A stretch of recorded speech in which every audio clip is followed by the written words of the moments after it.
of the morning, everybody. It's your boy Sinnizter. Hope everybody feeling good, feeling great, feeling blessed, working hard to be successful. But before we get into this video, we got some business we need to handle. If you're new to my channel, be sure to hit that subscribe button right here.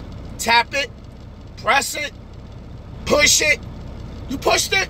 You pressed it? Did you tap it? Good looking, good looking, good looking.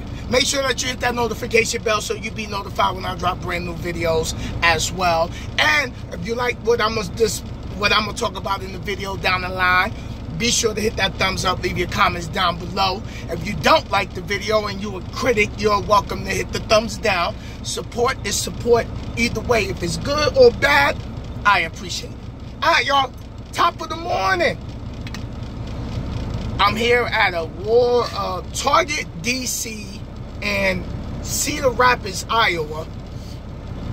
So I got time to do this video. I did this video before, but then I had a phone call come in and disrupt my video. So I'm like, man, let me do this video while I got time. So anyway, I was down in Gas City, Indiana, the day I did the video on my brake chamber on that live. So I went in the shop that weekend because I did a 34-hour reset, and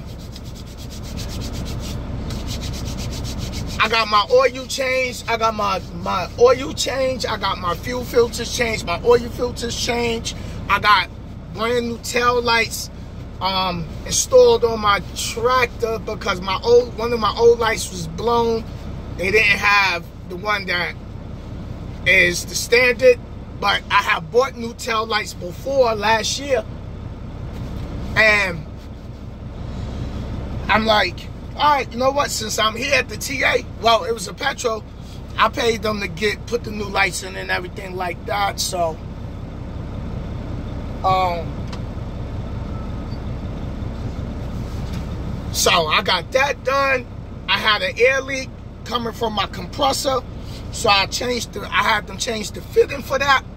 So anyway, changing the filters, the mechanic pulled out my fuel filter. So I'm like, how's my fuel looking? You know, how's everything looking? How the oil came out just fine. He was like, let me show you how to tell if the oil was real bad. So when he drained it, he had some on his fingers. So he was like, it's like the pinky finger and the middle finger. And when he wiped it off with the rag, he was like, it ain't stained his hand and it didn't stick. It just came right off real easy. So he was like, nah, your engine oil was real good. So I was like, all right, good.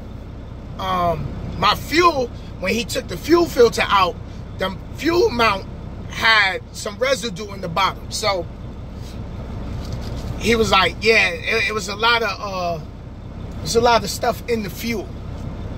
So make sure that you get your PMs done on the regular.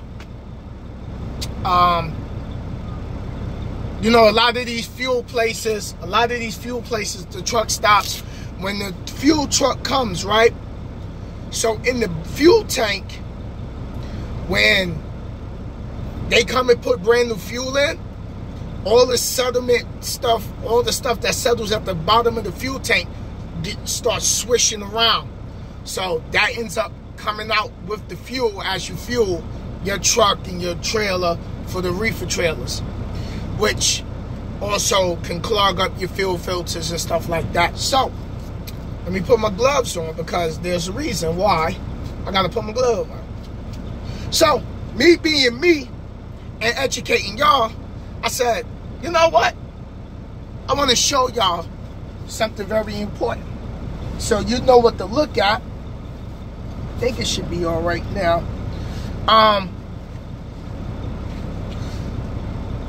Make sure you do your PMs on the regular. If you going into lease purchase or you getting you an old truck,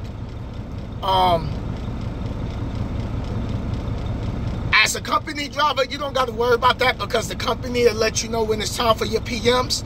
But as lease purchase and the owner, you know, lease purchase, owner operator, if you get your own truck, you got to stay on top of your maintenance. You got to stay on top of your PMs. So, me being me, let me grab this rag. I want to show y'all my fuel filter.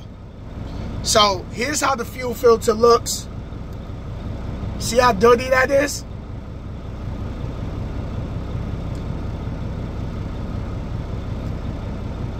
Let me pull it back.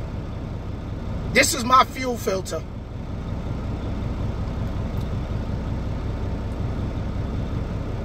That's dirty. That's real dirty right there. So, he told me I was good as far as my knowledge on my PM. Like, I was good. It wasn't like I was super extremely over. It was just that the fuel was filthy.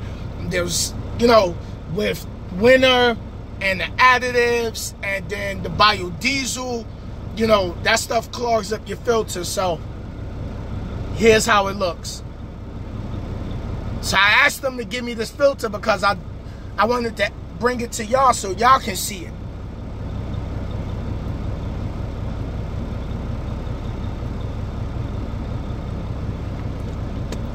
Yeah, that's real. He was like, yeah, that's real dirty right there.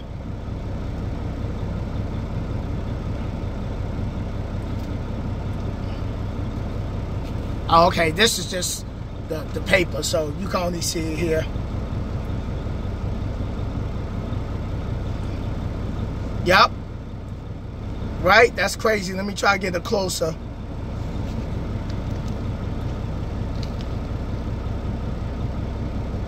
Now, when you buy this filter brand new, this is white.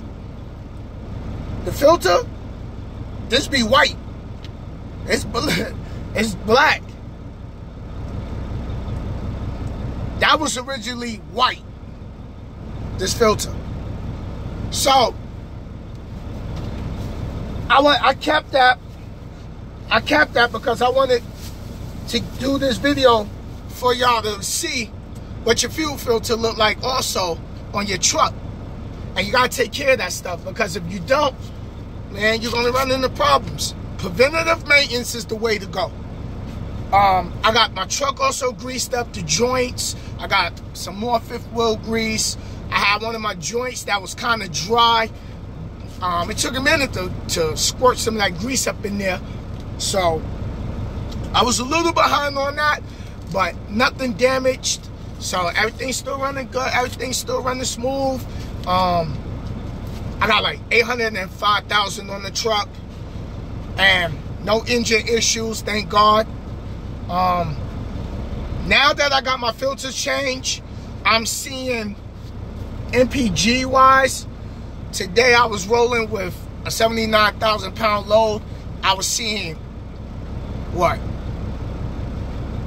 About 9.5, 10 to the gallon, 10 miles to the gallon with a 79,000 pound load. Now that I changed my filters, what I did with my oil, I did a T5 Rotella. I did a T5 Rotella, and it takes 12 bottles to do the oil. So I told them, instead of putting all 12 bottles of Rotella, take one bottle off and then give me the Lucas Pure Synthetic, blended with the Rotella 10.5, which is a 10W30 engine oil, which is one of my other videos where I was showing the engine oil I'm using. This time, I didn't use the Lucas regular oil treatment. I used the Pure Synthetic. You'll see it at TAs and Petros. It's got a black label on it. So, I put synthetic, Pure Synthetic Lucas oil treatment with the T5 10W30 Rotella engine oil. And boy, I love the way the engine runs. I love how smooth it is. The acceleration, gravy. So, I'm good. I'm good. So I just wanted to bring y'all that video. I got that oil smell on my, well, fuel smell in my hand. So I wanted to bring y'all that video. So y'all know what to do. Keep your vehicle running, because if you don't take care of your money maker ain't gonna take care of you. And yo, I'll holler at y'all on the next video. I'm gonna be sitting here for a minute because they telling me that my load is gonna be a 7.5 to 8 hour unload. So I'm like, Lord, I'm gonna go lay down and call it a day. So peace out, y'all.